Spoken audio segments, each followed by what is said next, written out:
Hello बच्चों, क्या हाल है। आज हम लोग डिस्कस करेंगे बीमारियों के बारे में, यानी डिजीज के बारे में। पिछले क्लास में हमने डिस्कस किया था आपके साथ कि डिजीज के पीछे का कंसेप्ट क्या है, हिस्ट्री क्या है। आज हम लोग किस टाइप का डिजीज होता है, इसका कौन कौन से रिस्पॉन्सिबल पैथोजन होते हैं, उनके बारे में चर्चा करेंगे। और स्पेशल क्लास होगा आज का मलेरिया पे, जिसके बारे में हम लोग बात करेंगे। ढेर सारे आपके दिमाग में जो सवाल रहते हैं, आप लोग जानते हैं कि मलेरिया जो है फैलाने वाला फीमेल एनोफिलीज मच्छर होती है, लेकिन मेल क्यों नहीं ट्रांसमिट करता है। क्या मलेरिया ब्लड ट्रांसफ्यूजन से हो सकता है या नहीं हो सकता है। इस तरह के ढेर सारे सवाल का आप आज मैं क्लियरिफिकेशन करूंगा, ताकि आपका जो कंसेप्ट है वो क्लियर हो जाए। लेकिन आगे बढ़ने से पहले मैं आपसे रिक्वेस्ट करता हूं, अगर अभी तक हमारे channel NEET bio ranker by doctor Premda Shankar को आपने सब्सक्राइब नहीं किया है, तो इस चैनल को सब्सक्राइब कर लीजिए। ये आपके नीट प्रिपरेशन में बेस्ट चैनल होने वाला है।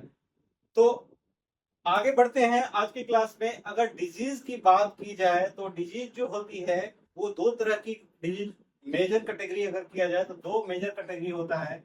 एक बीमारी जिसको हम लोग कहते हैं वो होता है इन्फेक्शियस डिजीज, इन्फेक्शियस।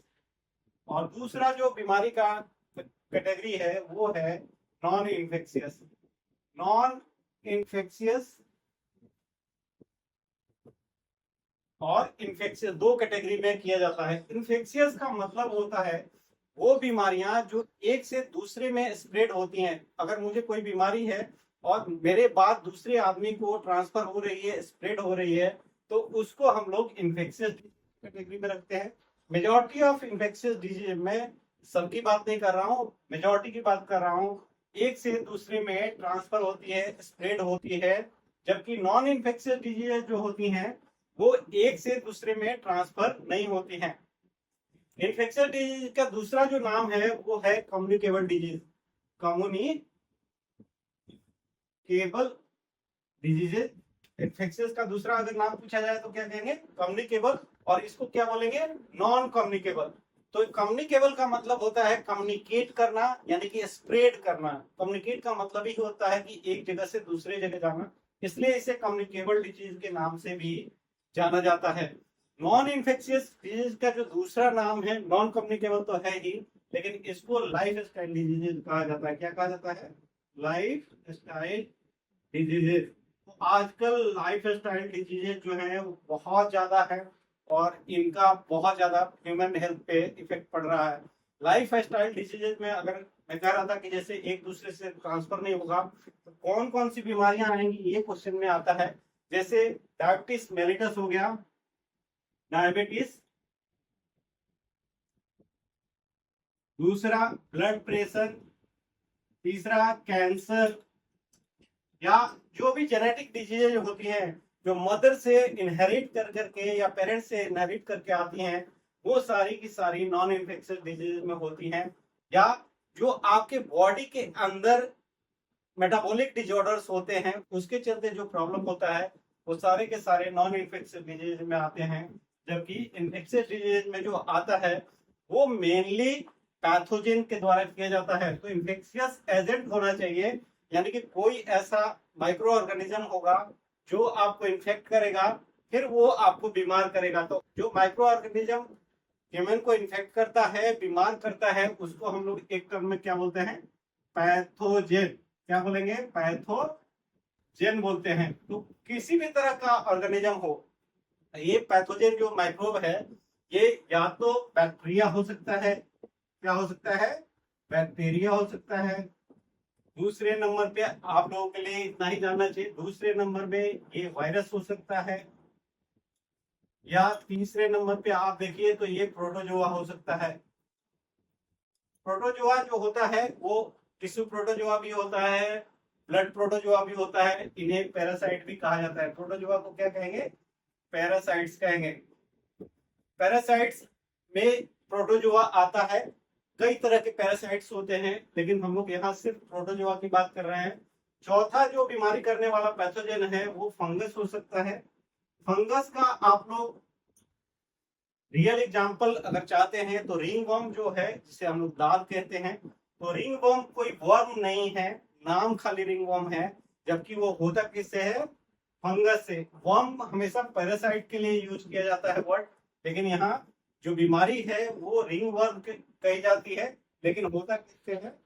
फंगस से। तो इसमें कोई भी वर्म नहीं होता है, फिर भी इसे रिंग वर्म दिया गया है। इसका जो शेप होता है, जो स्किन में लेजर होते हैं वो रिंग टाइप के होते हैं, इसलिए इसे रिंग वर्म कहा जाता है। तो ये जो बीमारी है फंगस से होती है। तो बैक्टीरिया से होने वाली बीमारियां, वायरस से होने वाली बीमारियां, प्रोटोजुआ से होने वाली बीमारियां और फंगस से होने वाली बीमारियों को हम लोग इन्फेक्शियस डिजीज कहेंगे। तो अब आपको ये क्लियर हो गया कि बीमारियों को अगर हमें कैटेगराइज करना है तो कौन कौन सी कैटेगरी है। एक तो है इन्फेक्शियस और दूसरा है नॉन इन्फेक्शियस। अब इन्फेक्शियस जो बीमारियां हैं, ये मैं क्या कह रहा था कि ट्रांसमिट होती हैं, यानी कि स्प्रेड होती हैं। तो अगर स्प्रेड होना है बीमारी को तो क्या क्या तरीके हो सकते हैं? यानी कि बीमारी को अगर स्प्रेड होना है, स्प्रेड करना है, एक से दूसरे में जाना है, तो दो तरीके हो सकते हैं। या तो ये डायरेक्ट ट्रांसमिट हो जाए, यानी कि डायरेक्ट कांटेक्ट में आने से हो जाए, डायरेक्ट, या दूसरा इनडायरेक्ट कांटेक्ट से हो। दूसरा क्या है? इनडायरेक्ट, डायरेक्ट मेथड से। तो डायरेक्ट और इनडायरेक्ट, डायरेक्ट करने का मतलब है कुछ बीमारियां ऐसे होती है जैसे हमने दूसरे को टच किया, मैं बीमार हूं तो उनको भी बीमारी फैल गई, तो उसको हम लोग क्या करेंगे? Direct contact. इनडायरेक्ट कांटेक्ट में अगर आप कहेंगे तो इनडायरेक्ट जो प्रोसेस है इसमें दो तरीका हो सकता है। ये मैंने डायरेक्ट टच, जो बीमार आदमी है वो किसी हेल्दी आदमी को डायरेक्ट टच नहीं कर रहा है या डायरेक्ट कांटेक्ट में नहीं आ रहा है, लेकिन कुछ तरीके हैं जिसके वजह से उस तक वो बीमारी पहुंचा पाता है।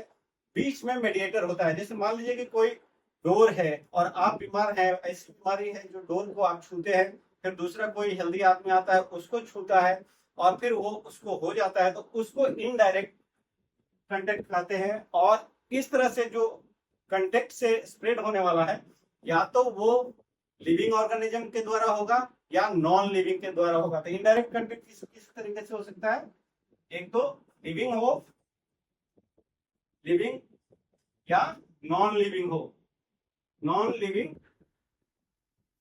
तो नॉन लिविंग जो होता है इसको हम लोग क्या कहते हैं? इनएनिमेट ऑब्जेक्ट्स कहते हैं। तो इनएनिमेट ऑब्जेक्ट्स जैसे डोर स्टेप हो गया, या कोई वाहन हो गया, या कोई भी ऐसी चीज जो जिसमें जान नहीं है, उसको हम लोग नॉन लिविंग या इनएनिमेट कहेंगे। तो इनएनिमेट से जो ट्रांसमिशन होता है या ट्रांसफर करने का तरीका है उसको हम लोग कहते हैं फोमाइट बॉन्ड। क्या कहेंगे? ये टर्म पूछा जाता है, उसको क्या बोलेंगे? Fomite bond disease. Fomite bond disease उसको कहेंगे जो इनएनिमेट ऑब्जेक्ट से होगा। जबकि लिविंग ऑर्गेनिज्म से ट्रांसमिट होने के लिए जो प्रोसेस है उसमें दो तरीके से हो सकता है। लिविंग की भी अगर बात की जाए तो मान लीजिए कोई मस्किटो है या कोई भी इंसेक्ट है, उससे भी बीमारी ट्रांसफर होती है। तो अगर ये स्प्रेड हो रहा है लिविंग ऑर्गेनिज्म से, यानी कि बायोलॉजिकल ऑर्गेनिज्म है, कोई लिविंग ऑर्गेनिज्म है, वो एक से दूसरे में ट्रांसमिट कर रहा है, तो वो दो तरीके से हो सकता है।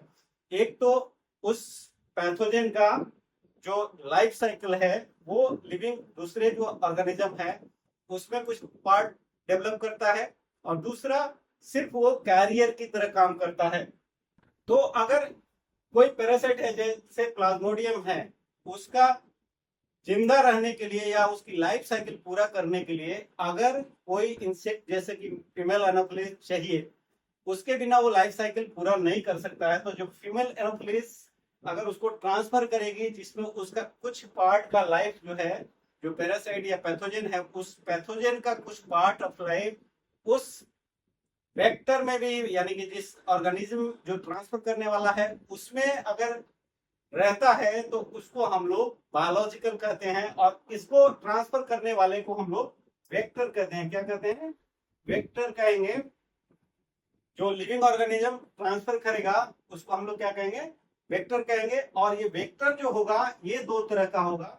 एक वेक्टर वो होगा जो कि उसके शरीर के अंदर जो पैथोजन है कुछ अपने लाइफ का पार्ट मल्टीप्लाई करेगा, डेवलप करेगा, तो उसको हम लोग बायोलॉजिकल वेक्टर कहते हैं। क्या कहते हैं? Biological vector.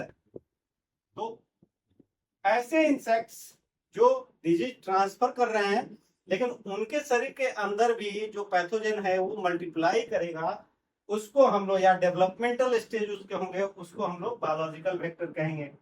जबकि अगर ऑर्गेनिज्म सिर्फ पैथोजन को उठाए और दूसरे जगह पे फैलाए, जैसे कि कुछ मक्खियां होती हैं, वो क्या करती हैं कि जैसे कोई भी फिशेस है या यूरिन है या जो कंटामिनेटेड एक्सक्रीटा है जिसमें कि पैथोजन है, उसको एज ए कैरियर अपने पंख पे, अपने पैरों पे, वहां से उस पे बैठती है और फिर उसको उठा करके फूड मटेरियल पे ले जाती है और फिर उस फूड को आप खाते हैं। तो उसके शरीर के अंदर वो पैथोजन मल्टीप्लाई नहीं कर रहा है, डेवलप नहीं कर रहा है, तो सिर्फ वो कैरियर की तरह काम कर रही है, एक जगह से उठा के दूसरी जगह को पहुंचाती है। फिर उस सामान का इस्तेमाल अब आप खाने में करते हैं तो आपको बीमारी हो जाती है। तो उसको हम लोग मैकेनिकल वेक्टर कहते हैं, या मैकेनिकल क्या कहेंगे, मैकेनिकल। तो बायोलॉजिकल जब भी रहेगा उसमें पैथोजन का कुछ लाइफ पार्ट जो है वो जरूर डेवलपमेंटल स्टेज रहेगा या मल्टीप्लाई करेगा, जबकि मैकेनिकल वेक्टर जो होगा वो सिर्फ और सिर्फ कैरियर का काम करता है। तो वेक्टर भी दो तरह के हो गए, एक बायोलॉजिकल, दूसरा मैकेनिकल। और अगर कांटेक्ट से होना है तो हम लोग कहेंगे डायरेक्ट कांटेक्ट से बीमारी हो रही है, अगर डोर से या कोई इनएनिमेट ऑब्जेक्ट से होगा तो उसको हम लोग फोमाइट बॉर्न कहते हैं। जिस बीमारी का जो स्प्रेड होने का तरीका, कुछ बीमारियां जो है जो एयर ड्रॉपलेट से होती हैं ट्रांसफर, उनको एयरबॉर्न कहते हैं। कुछ एक्सक्रीशन या सिक्रीशन से ट्रांसमिट होती हैं तो उनको सेक्सुअली, जैसे मान लीजिए सेक्सुअल ट्रांसमिशन से हो रहा है तो उसको सेक्सुअली ट्रांसमिटेड डिजीज कहा जाता है। कुछ बीमारियां नीडल लगाने से फैल सकती हैं। इन सारी चीजों का हम लोग डिस्कशन करेंगे। तो उसमें नीडल से यानी कि ब्लड का मिक्सिंग, अगर एक हेल्दी एनिमल का एक ही सिरिंज और नीडल शेयर करता है हेल्दी और डिजीज, तो वो एक इंजेक्शन डिजीज वाले को लगाया और फिर वो जाकर के दूसरे को लगाएगा, जो ड्रग अब्यूज होते हैं इस तरह से करते हैं, तो उसमें भी बीमारियां फैलती हैं। तो वो सारे के सारे वे हैं एक तरह से डिजीज स्प्रेड के, जिसे ट्रांसमिशन कहते हैं। एक और सबसे बड़ा इंपॉर्टेंट चीज है हाइजीन का। फिशेस में आता है, उसके मल में आता है बैक्टीरिया या पैथोजन, उसको अपने हाथों को शौच करने के बाद अगर आदमी सही से धोता नहीं है और उसको सैनिटाइज प्रॉपर नहीं करता है, फिर फूड को टच करता है या पानी को टच करता है, तो वो पानी कंटामिनेटेड हो जाता है और फिर वो जब हेल्दी आदमी पीता है तो उसमें वो इन्फेक्शन चला जाता है। इसका सबसे बढ़िया एग्जाम्पल जो है वो है टाइफाइड का। तो टाइफाइड जो है वो फीको ओरल रूट से ट्रांसमिट होता है। कहने का मतलब है कि हाइजीन मेंटेन नहीं करने से उसके मल में आता है, और अपने हाथों को अगर सैनिटाइज आदमी नहीं करता है, इस पे हम लोग डिटेल में भी डिस्कस करेंगे। तो इस तरह के ट्रांसमिशन जो है वो वाटर बॉर्न या फूड बॉर्न कहे जाएंगे। तो ये तो हो गया कि स्प्रेड होने के तरीके कौन कौन से हैं। इन तरीकों पे क्वेश्चन अक्सर आता है कि डायरेक्ट क्या है, इनडायरेक्ट क्या है, बायोलॉजिकल ट्रांसमिशन क्या है, बायोलॉजिकल वेक्टर क्या है। तो ये सारी चीजें आप, मुझे लगता है कि आप लोगों का ये जो कंसेप्ट है वेक्टर का वो क्लियर हो गया होगा। अब हम लोग बात करेंगे एक प्रोटोजोआ से होने वाली बीमारी जिसे हम लोग कहते हैं मलेरिया। क्या कहते हैं? मलेरिया। मलेरिया सबने नाम सुना होगा। मलेरिया का नाम मलेरिया क्यों पड़ा ये आपको जान लेना चाहिए। मलेरिया जो है दो शब्द को मिलने से बना है, एक माल और दूसरा एरिया। तो माल का मतलब होता है बैट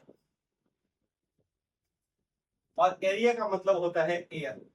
तो पहले जमाने में लोग मानते थे कि जो मलेरिया है वो बदबूदार हवा के चलते होता है। एक्चुअली ये होता ये था, वैसे एरिया जहाँ मार्शी था, जहाँ पे बहुत ज्यादा पानी लगा रहता था, मार्शी एरिया जो होते थे, उन एरिया में मलेरिया के पेशेंट बहुत देखे जाते थे। तो लोगों को लगता था कि जब बायोमास सड़ता गलता है, उससे जो बदबू ऑर्गेनिक मटेरियल से निकलती है वो हवा खराब हो जाती है, और उसके चलते, उस हवा खराब होने के चलते मलेरिया फैलता है। लेकिन ये कंसेप्ट जो था बाद में क्लियर हो गया कि मलेरिया जो है ये हवा से नहीं फैलता है, बल्कि इसको फैलाने वाला जो ऑर्गेनिज्म है, जो वेक्टर है, वो है फीमेल एनोफिलिस। कौन है? Female Anopheles. फीमेल एनोफिलिस जो है ये इसका स्प्रेड करती है, यानी मॉस्किटो जो फीमेल एनोफिलिस है वो इसको स्प्रेड कराती है, लेकिन अगर इसको कोई करता है वो है प्लाज्मोडियम। ये प्लाज्मोडियम क्या है? प्लाज्मोडियम जो है वो पैथोजन है, यानी कि मलेरिया करने वाला प्लाज्मोडियम है और मलेरिया को फैलाने वाला फीमेल एनोफिलिस है। अब देखिए सवाल ये बनता है प्लाज्मोडियम के स्पेसीज कितने होते हैं, तो आप लोगों के लिए सिर्फ 3 स्पेसीज के बारे में जानना चाहिए। प्लाज्मोडियम वाइवेक्स, और दूसरा जो है प्लाज्मोडियम मलेरियाई, और तीसरा जो है वो है प्लाज्मोडियम फाल्सिपेरम।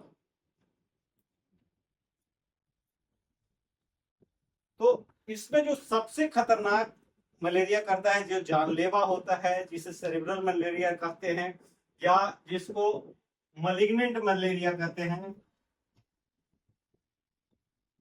मलिग्नेंट का मतलब बहुत ही जानलेवा, वो होता है प्लाज्मोडियम फाल्सिपेरम से। यानी कि फाल्सिपेरम जो है वो जानलेवा है और बहुत ही खतरनाक बीमारी करता है। वाइवेक्स जो है ये थोड़ा हल्के लेवल का बीमारी करता है और इसको ट्रीट करना आसान होता है। तो प्लाज्मोडियम वाइवेक्स भी करता है। अगर आपसे पूछा जाए कि मैलिग्नेंट मलेरिया किसके द्वारा होता है, तो वहां पे आपको प्लाज्मोडियम होगा। अब आते हैं कि ये प्लाज्मोडियम वाइवेक्स जो है ये फीमेल एनोफिलिस की क्यों ट्रांसमिट करती है, मेल मॉस्किटो से क्यों नहीं ट्रांसफर होता है। एक्चुअली फीमेल इसलिए लिखना है, कभी कभी आप लोग मेल और फीमेल में कंफ्यूज कराने के लिए क्वेश्चन आता है, लेकिन फीमेल ही एनोफिलिस जो होती है, मॉस्किटो जो होती है, वो ब्लड सक करती है, यानी कि खून चूसने का जो काम करती है वो फीमेल करती है। मेल कभी भी ब्लड सक नहीं करता है, वो प्लांट से सैप लेता है, पोलन लेता है और वो सिर्फ कपुलेट करके रिप्रोड्यूस करता है। जबकि फीमेल जो है उसको न्यूट्रिशनल रिक्वायरमेंट होती है oogenesis के लिए, यानी कि अंडे बनाने के लिए उसको नरिशमेंट की रिक्वायरमेंट होती है, और जो ब्लड है वो एक अच्छा प्रोटीन का सोर्स होता है, इसलिए वो अपने आप प्रोटीन के रूप में ब्लड को सक करती है ताकि उसके जनरेशन बन सके। तो फीमेल क्यों करती है? अगर आपको रीजनिंग एसर्शन में पूछा जाए तो रिक्वायरमेंट जो है उसका हाई है, प्रोटीन की रिक्वायरमेंट हाई होती है, इसलिए ब्लड सक करती है। और उसका जो माउथ पार्ट भी बना है वो ब्लड सक करने के लिए बना है, जबकि मेल ये काम नहीं करता है। तो जब भी आपको स्प्रेड करने के लिए पूछा जाए तो उसमें आपको फीमेल ही लगाना है। तो ये 3 स्पेसीज है। जीनस जो है वो प्लाज्मोडियम है, वाइवेक्स, मलेरियाई और फाल्सिपेरम। इसमें जो क्वेश्चन आएगा वो ये आएगा कि जो ब्रेन वाला या सेरेब्रल मलेरिया या जो सबसे डेंजरस मलेरिया या मलिग्नेंट मलेरिया जिसे कहते हैं, कौन करता है, तो उसमें आपको लगाना होगा फाल्सिपेरम। और किससे ट्रांसमिट होता है, तो वो होगा फीमेल एनोफिलिस से। तो फीमेल एनोफिलिस जो है वो इसकी क्या हो गई? वेक्टर है। वेक्टर है, अगर वेक्टर पूछा जाए तो फीमेल एनोफिलिस हो गई। कौन सा वेक्टर है? तो ये बायोलॉजिकल वेक्टर है। कौन सी है? बायोलॉजिकल वेक्टर है। जैसे मैं अभी बता रहा था कि बायोलॉजिकल वेक्टर में डेफिनेटिव उसके साइकिल का, उसके लाइफ साइकिल का कुछ पार्ट चलेगा। तो वेक्टर में जब पूछा जाएगा तो इसको हम लोग क्या कहेंगे? बायोलॉजिकल वेक्टर है। अब देखते हैं कि किस तरह से मलेरिया का एक लाइफ साइकिल आपको देख लेना चाहिए कौन कौन, क्योंकि उसी से क्वेश्चन बनता है और बच्चे जो है वो कंफ्यूज हो जाते हैं। तो मलेरिया से अगर क्वेश्चन की बात की जाए तो कौन सा स्टेज है जो ह्यूमन में इंजेक्ट करती है, यानी कि इन्फेक्ट, उस स्टेज को हम लोग क्या कहते हैं? ट्रांसमिशन स्टेज या इन्फेक्टिव स्टेज कहते हैं। इन्फेक्टिव स्टेज मतलब कि लाइफ साइकिल का एक पार्ट होगा जो मॉस्किटो जो है वो ह्यूमन में डालेगी। तो उस स्टेज को, प्लाज्मोडियम को क्या बोलेंगे हम लोग? इन्फेक्टिव स्टेज कहेंगे। और जो इन्फेक्टिव स्टेज होता है उसको हम लोग कहते हैं स्पोरोजोइट। क्या बोलेंगे? स्पोरोजोइट। स्पोरोजोइट का मतलब होता है, स्पोरोस से बना है, इसका स्पोरोस का मतलब होता है सीड, यानी कि बीज की तरह जो डाला जाए, जैसे खेतों में बीज डाल करके फिर फसल उगाई जाती है, उसी तरह से ये जो मस्कीटो है वो अपने सलाइवरी ग्लैंड से स्पोरोजोइट को जब आपको बाइट करता है, वहां पे मस्कीटो जो है वो आपके बाइट के द्वारा आपके बॉडी में इंजेक्ट कर देता है, और फिर यहाँ से स्पोरोजोइट जो है वो आपके लीवर में जाता है, और लीवर के हिपेटोसाइट में वो मल्टीप्लाई करना शुरू करता है। और एक बार पहले जब मॉस्किटो से आएगा वो हमेशा लीवर में पहले जाएगा, और यहाँ पे कई छोटे छोटे इसके स्टेजेस बनते हैं, और इनको हम लोग साइजोगोनी कहते हैं। जो एक प्रोसेस होता है इसको हम लोग साइजोगोनी कहते हैं। और यहाँ से फिर ये जो जब सेल रप्चर होता है, तो यहाँ से सेल रप्चर होने के बाद ये रिलीज होते हैं, और ये रिलीज होने के बाद सीधे सर्कुलेशन में आते हैं, और सर्कुलेशन में आने के बाद आरबीसी के अंदर ये फिर मल्टीप्लाई करना शुरू करते हैं। तो आरबीसी के अंदर ये मल्टीप्लाई करना शुरू करेगा, और आरबीसी के अंदर ये मल्टीप्लाई करता रहेगा और उसको फिट करता रहेगा। इसको फिट ये करता है, इसलिए इन सेल्स को हम लोग ट्रोफोजोइट कहते हैं। क्या कहते हैं? ट्रोफोजोइट्स कहते हैं। तो ट्रोफोजोइट्स, ट्रोफोस का मतलब ये होता है नरिशमेंट, यानी कि खाना। तो ये पहले लीवर सेल को खाएगा, फिर वहां से रिलीज होगा, और उसके बाद ये आरबीसी में आएगा और उसके हीमोग्लोबिन को खाना शुरू करता है, और अपने साइकिल को मल्टीप्लाई करते रहता है। इस साइकिल के बाद वो फिर एकाएक आरबीसी जो है वो रप्चर होती है, फिर यहाँ से रिलीज होगा, फिर दूसरे आरबीसी में जाएगा, फिर वहां मल्टीप्लाई करना शुरू करेगा।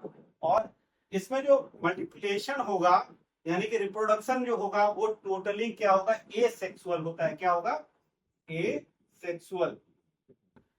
तो ह्यूमन के बॉडी में कभी भी प्लाज्मोडियम मलेरिया का जो पैरासाइट है, जो प्रोटोजोआ है, कभी भी वो सेक्सुअली मल्टीप्लाई नहीं करता है। तो ए सेक्सुअल मल्टीप्लिकेशन होता है, और इसको हम लोग बाइनरी फिशन कहते हैं।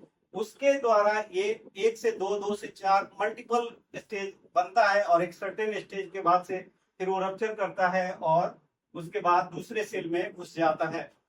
एक स्टेज आता है जहां पे उसको अब नरिशमेंट के लिए आरबीसी नहीं रह जाता है, उसको बॉडी जो है अब उसके अगेंस्ट में एंटीबॉडी बनाना शुरू कर देती है, और फिर उसका जो उसको लगता है कि अब मुझे यहाँ से निकल जाना चाहिए, तो यहाँ पे जो छोटे छोटे डॉट्स के फॉर्म में बनते हैं उनको हम लोग मेरोजोइट्स कहते हैं। क्या कहते हैं? मेरोजोइट्स। तो ये मेरोजोइट्स को एक मैसेज जाता है कि अब मुझे यहाँ से निकलना है, तो ये फिर से अगले ही यहीं पे प्राइम हो करके ऐसा बन जाते हैं कि इनको अब बन जाना है गैमेटोसाइट्स। तो उसके बाद ये बन जाएंगे, कन्वर्ट हो जाएंगे मेल और फीमेल गैमेटोसाइट्स में। तो मेल गैमेटोसाइट्स और फीमेल गैमेटोसाइट्स दोनों बनेंगी। जब मॉस्किटो मादा एनोफिलीज आएगी, ब्लड सक करेगी, तो ये दोनों मेल और फीमेल उसके गट में चले जाएंगे, और वहां पे क्या बनाएंगे? जो गैमेटोसाइट्स हैं वो फ्यूज होकर के वहां रिप्रोड्यूस करेंगे, जिसे सेक्सुअल रिप्रोडक्शन कहते हैं। क्या कहेंगे? Sexual reproduction.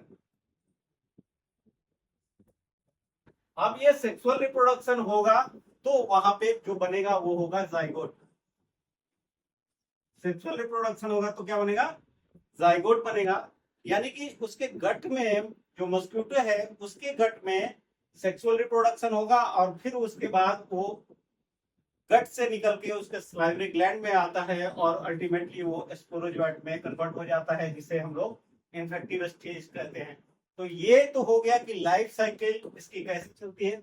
ये सारे सवाल जो जो मैंने टर्म यूज किए हैं ना, उस पर सवाल बनते हैं।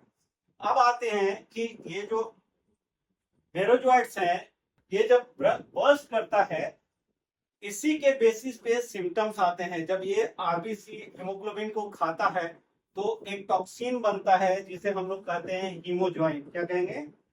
हीमोज्वाइन। तो हीमोज्वाइन जो है वो टॉक्सिन रिलीज होता है, और इस जब आरबीसी रप्चर होगा तो हीमोज्वाइन ब्लड में रिलीज होगा। इस हीमोज्वाइन के चलते ही चिल्स के साथ फीवर आता है। मलेरिया जब भी होता है तो पहले उसमें कपकपी होती है, यानी कि आपको ठंड लगती है, जाड़ा लगता है, उसके बाद से फीवर आता है। तो जो फीवर आना और चिल्स आना है वो सिर्फ और सिर्फ हीमोज्वाइन के चलते होता है। तो अगर आपसे सवाल पूछा जाए कि जो फीवर और चिल्स आता है वो किसके चलते आता है मलेरिया में, तो हीमोज्वाइन के चलते आता है। अब मलेरिया जो है, मैं कह रहा था कि अलग अलग स्पेसीज हैं, दोनों का पैटर्न होता है। इसमें जो फीवर आता है वो टिपिकल टर्म से दिया जाता है पीरियोडिक फीवर। क्या कहते हैं? Periodic fever. पीरियोडिक फीवर का मतलब होता है कि एग्जैक्टली सर्टेन टाइम के बाद दोबारा फीवर आए। तो पीरियोडिक फीवर में अगर हर, जैसे दो तरह के मैंने स्पेसीज बताया था, एक बताया था प्लाज्मोडियम मलेरियाई और एक मैंने बताया था प्लाज्मोडियम वाइवेक्स और फाल्सीपेरम। तो जो प्लाज्मोडियम फाल्सीपेरम है या वाइवेक्स है, इनको हम लोग टर्शियन मलेरिया कहते हैं। क्या कहते हैं? टर्शियन मलेरिया कहते हैं। टर्शियन का मतलब होता है टू मतलब दो, यानी कि फीवर जो आता है वो 48 घंटे के बाद आता है।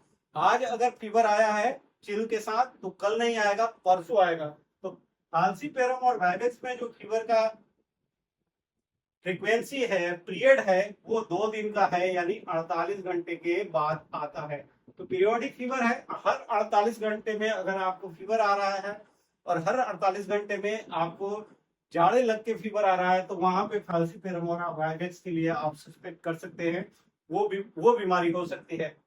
लेकिन एक दूसरा स्पेसीज जिसे हम लोग मलेरियाई कह रहे थे, प्लाज्मोडियम क्या कह रहे थे? मलेरियाई। तो प्लाज्मोडियम मलेरियाई जो है ये 4 दिन के बाद फीवर लाता है। कहने का मतलब, इसीलिए इसको क्या कहते हैं? टर्शियन मलेरिया कहते हैं, जबकि प्लाज्मोडियम मलेरियाई को क्वाड्रेंट मलेरियाई कहते हैं। क्वाड्रेंट का मतलब होता है 4। तो जो प्लाज्मोडियम मलेरियाई है ये 4 दिन के बाद, इसका जो पीरियड है वो 4 डेज का है। यानी कि आज अगर डे फर्स्ट पे फीवर आया है तो डे सेकेंड, डे थर्ड पे फीवर नहीं आएगा, चौथे दिन पे फिर फीवर आएगा। इसमें आपको 72 घंटे के बाद फीवर जो है वो रिपीट होता है। तो दोनों में डिफरेंस ये है कि वाइवेक्स और फाल्सीपेरम है, उसमें फीवर जो है वो 48 घंटे पे आता है।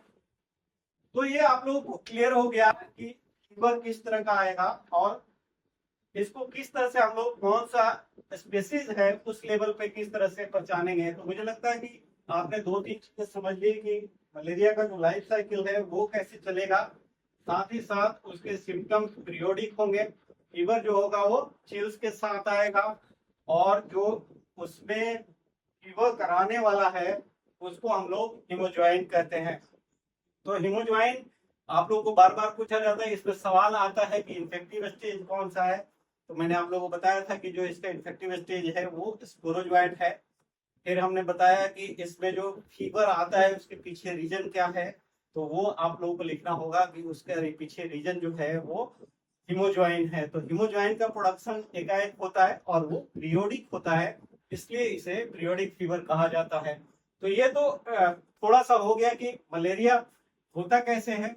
अब आप लोगों को सवाल जो आता है मलेरिया का ट्रीटमेंट से भी कभी कभी आता है। तो जो क्विनीन्स हैं वो मलेरिया के लिए ड्रग बनाए गए हैं प्लांट ओरिजिन का। तो 2 ड्रग पूछे जाते हैं, एक तो सिंकोना बार्क से बनता है, सिंकोना बार्क, इससे जो बनता है वो क्विनीन होता है। ये पूछा जाता है क्विनीन किससे ऑब्टेन किया जाता है, सिंकोना बार्क से ऑब्टेन किया जाता है और प्लांट से ऑब्टेन किया हुआ ये मलेरिया के काम में आता है। दूसरा ड्रग जो यूज किया जाता है आजकल जो एडवांस ड्रग है उसे हम लोग आर्टिमिसिया नाम के प्लांट से यूज बनाते हैं, वो है आर्टिमिसिया। तो इससे जो बनने वाला, जो ऑब्टेन होने वाला ड्रग है वो आर्टिमिसिन होता है। क्या होता है? आर्टिमिसिन। क्विनीन होता है, तो आर्टिमिसिया से ऑब्टेन होगा। ये प्लाज्मोडियम फाल्सिपारम के ऊपर भी काम करता है, यानी कि जो मलिग्नेंट मलेरिया है उसमें भी काम करता है।